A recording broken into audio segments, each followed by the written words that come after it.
Hai hai hai semuanya, selamat datang di podcast budaya bersama anak PPKN. Jadi hari ini kita bakal ngobrol santai tentang kebudayaan dalam konteks lokal, nasional, dan global. Tapi kita bakal ngebahas dalam sudut pandang sosiologi. Karena budaya itu gak cuma tentang tari-tarian, pakaian adat, dan makanan daerah, tapi juga tentang bagaimana manusia hidup bersama, berinteraksi, dan membentuk nilai sosial di masyarakat. Nah, seperti itu, di sini aku gak sendiri, aku bersama narasumber kece dari program studi Pendidikan Pancasila dan Kewarganegaraan. Di sini ada Chelsea Nur Fadela Chandra. Halo semuanya.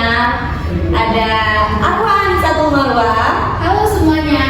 Ada Naila Rosmianti. Halo semuanya. Dan ada Diva Islamia Putri. Halo semua. Gimana nih kabar-kabar teman-teman semuanya? Alhamdulillah baik. Senang bisa ngobrol di topik yang menarik banget. Ya nih, apalagi soal budaya, pasti seru banget buat dikulik lebih dalam. Setuju. Oke. Di sini kami gak bakal berlama-lama. Kita langsung aja masuk ke pembahasan yang pertama, yaitu kebudayaan dalam konteks lokal. Nah, Chelsea, kamu kan sering ngebahas soal budaya daerah. Kalau dari sudut pandang sosiologi, apa sih makna kebudayaan sosial? Oke. Jadi, kalau dilihat dari sosiologi, kebudayaan lokal itu hasil dari proses interaksi sosial dalam masyarakat tertentu.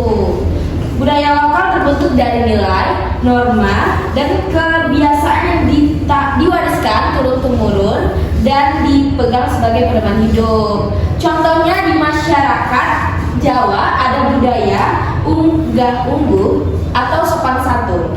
Itu bukan cuma aturan perilaku, tapi mencerminkan sistem sosial yang menekankan keharmonisan dan penghormatan terhadap orang lain. Kalau pakai teori Durkheim, masyarakat tradisional punya yang namanya solidaritas mekanik, di mana orang-orang terkait karena kesamaan nilai dan kepercayaan. Nah, budaya lokal menjaga solidaritas itu supaya tetap kuat. Wah, menarik. Jadi budaya lokal tuh kayak perekat sosial gitu ya? Ya banget, kalau nilai-nilai lokal itu hilang, bisa muncul disintegrasi sosial yang mengakibatkan masyarakat kehilangan rasa kebersamaan. Dan jangan lupa, budaya lokal juga berfungsi sebagai identitas sosial. Orang bisa dikenal dari budayanya, cara bicara, tradisi, bahkan sistem gotong royong yang mencerminkan nilai solidaritas sosial. Jadi, dari kacamata sosiologi, budaya lokal punya peran penting banget dalam menjaga struktur sosial dan nilai masyarakat.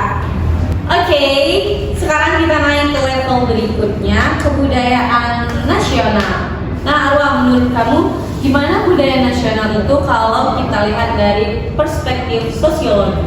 Nah, jadi gini, kebudayaan nasional itu hasil interaksi sosial dari berbagai budaya lokal di Indonesia. Sosiologi melihatnya sebagai sistem integrasi sosial, proses menyatukan beberapa kelompok masyarakat lewat nilai dan simbol yang disepakati bersama. Contohnya bahasa Indonesia. Secara sosiologis, bahasa adalah alat integrasi sosial. Dengan bahasa yang sama, masyarakat dari berbagai daerah bisa berinteraksi dan membangun identitas nasional. Kalau pakai teori Talcott-Parsons, budaya nasional berfungsi menjaga keseimbangan sosial atau social equilibrium.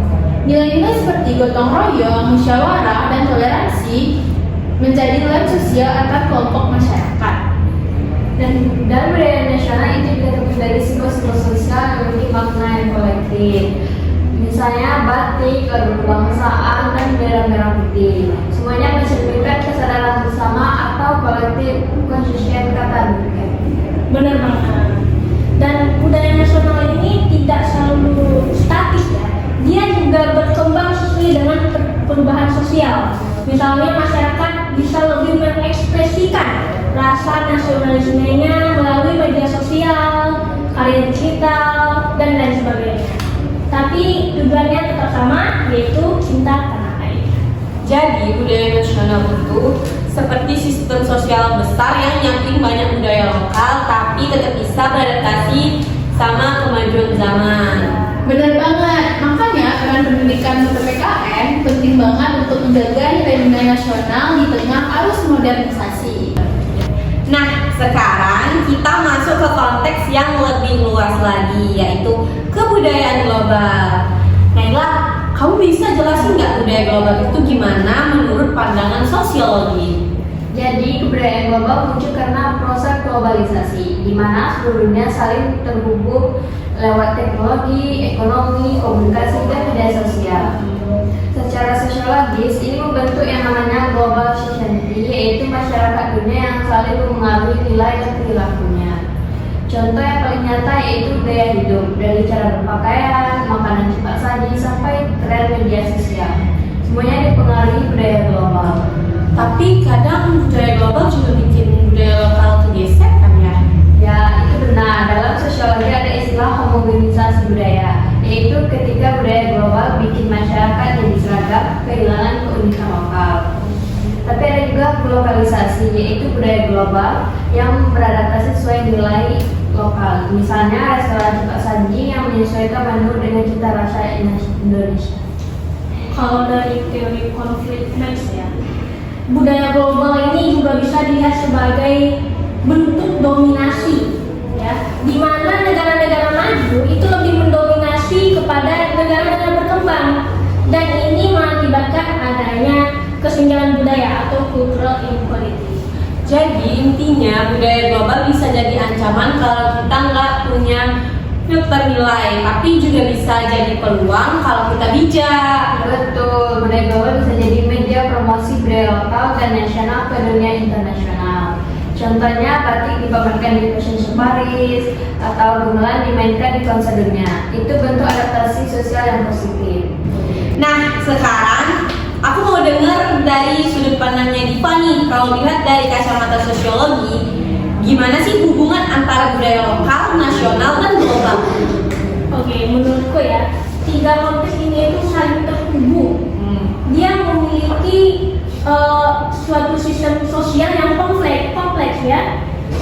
Kayak budaya lokal itu menjadi akar nilai dan identitas masyarakat kita.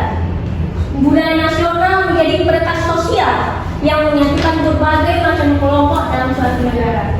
Sementara budaya global ini membuka ruang inovasi dan adaptasi sosial. Jadi kalau ketiga ini bisa seimbang ya, masyarakat bisa berkembang tanpa kehilangan jati diri sosialnya sendiri. Setuju banget. Intinya bukan menolak globalisasi, tapi selektif terhadap nilai-nilai budaya yang masuk. Makanya, peran PPKN penting banget untuk membentuk kesadaran sosial dan karakter warga negara yang adaptif tapi tetap berakar pada budaya bangsa. Dalam sosiologi itu disebut social adaptation, kemampuan masyarakat menyesuaikan diri dengan perubahan tanpa kehilangan identitas sosialnya. Wah, keren banget. Jadi dari pandangan sosiologi, budaya itu bukan cuma warisan, tapi hasil interaksi sosial manusia yang terus berkembang dari lokal, nasional, hingga global. Budaya mengajarkan kita untuk saling memahami, beradaptasi, dan menjaga keseimbangan sosial. Terima kasih banget buat Chelsea, Arwan, Naila, dan Diva atas obrolan serunya hari ini.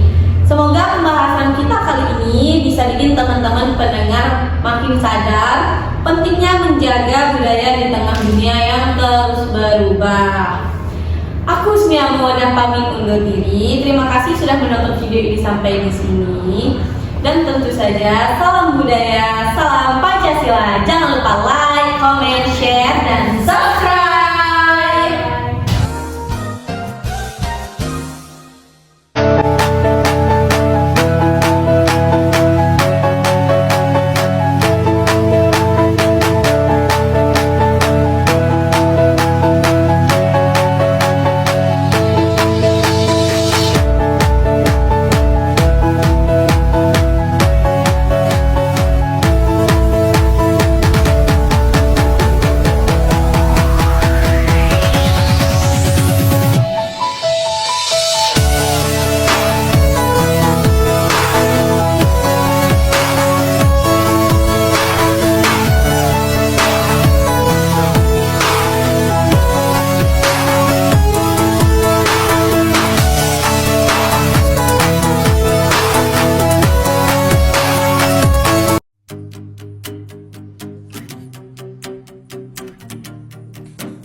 has no hope. Rock in a hard place is better in control. How can I tell if I'm in the right relationship? Aren't you really supposed to know that shit? Feel it in your bones and own that shit. I don't know. Then I had this interaction I've been thinking about for like 5 weeks. Wonder if he's thinking about it too and smiling. Wonder if he knows that that's been what's inspired me. Wonder if he's judging me like I am right now.